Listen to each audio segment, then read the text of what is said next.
எனக்கெல்லாம் அந்த மாதிரி நடக்கும்போதெல்லாம் நான்லாம் ஒரு தடவை மட்டும் ஒரு இன்சிடென்ட் எனக்கு நல்லா ஞாபகம் இருக்குது. அப்படி திரும்பினோடனே வாயில் அசிங்கமாக வரும்னு சொன்ன ஸ்பாட்டில் அவ்வளோ பெரிய கேப் கிடச்சிது.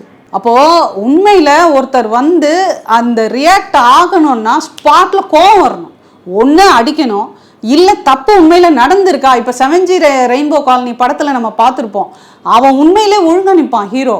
ஆனால் பின்னாடி போட்ட அந்த ஸ்பீட் பிரேக்லேயோ எதுலேயோ வந்து அவன் போய் விழுந்து தப்பான இடத்துல கைப்பட்ட உடனே பலார்னு ஹீரோயின் அறைவாங்க. அது உண்மையாக இல்லையான்றது செக் பண்ண அவள் தெரிஞ்சதுக்கப்புறமா அவள் வந்து சாரி கேட்பா ஹீரோயின் வந்து. ஓகேங்களா? அந்த மாதிரி எனக்கு அந்த மாதிரி நடக்கும்போது நான் உடனே அந்த வாயில் நல்லா வந்துடும் திரும்புகிறேன். அப்புறம் அத்தனை ஆம்பளைங்களும் பின்னாடி போகிறாங்க.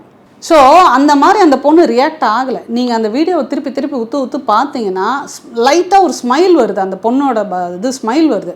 அதாவது எனக்கு கண்டென்ட் கிடச்சிச்சு, இன்றைக்கி வந்து தெறிக்க விடலாமான்ற மாதிரி தெறிக்க விடலாம்னு அந்த பொண்ணு வந்து வீடியோ போட்டு தெறிக்க விட்டாங்க. ஆனால் முக்கியமாக இந்த இறப்புக்கு காரணம் அந்த பொண்ணு மட்டுமே இல்லை, இந்த ட்விட்டரு, இன்ஸ்டா, யூடியூப்பில் பார்க்குற கமெண்ட்ஸ் போடுறவங்க என்ன பண்ணுறாங்கன்னா, பொதுவாகவே வந்து கமலஹாசன் சொல்கிற மாதிரி நான் ஒரு வார்த்தை சொல்லுவேன், கமெண்ட்ஸ் போடும்போது யாராக இருந்தாலும் மரியாதை குறைவாக போடாதீர்கள், உங்கள் கருத்தை தெரிவிக்கலாம், ஆனால் மரியாதையோடு போடணும். பட்டிமன்ற ராஜா கூட சொல்லிட்டார், அப்பா கமெண்ட்ஸ் எல்லாம் படிக்கவே முடியல அப்படின்னு. அந்த அளவுக்கு தனக்கு என்னெல்லாம் தோணுதோ அதை எல்லாத்தையும் அசிங்கமாக போட்டு விட்டுறது ஒரு வீடியோவை பார்த்தவொடனே.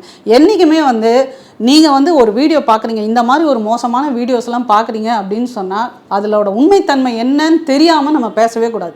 இன்றைக்கி வந்து ஒரு உயிர் போயிருக்கு. இது ஒரு சம்பவம் மட்டும் இல்லை, சென்னையில் ஆவடியில் ஒரு குழந்தை தவறி விழுந்ததுக்கு நீ எல்லாம் ஒரு தாயா அப்படின்னு சொல்லிட்டு அவங்கள வந்து இஷ்டத்துக்கு யாரோ எதிர் ஃப்ளாட்லேருந்து எடுத்த வீடியோ கண்டென்ட் வைரலாக போய் அந்த அம்மாவை பார்க்குறவங்கலாம் பேசி கடைசியில் அந்த அம்மா தற்கொலை பண்ணி செத்துட்டாங்க.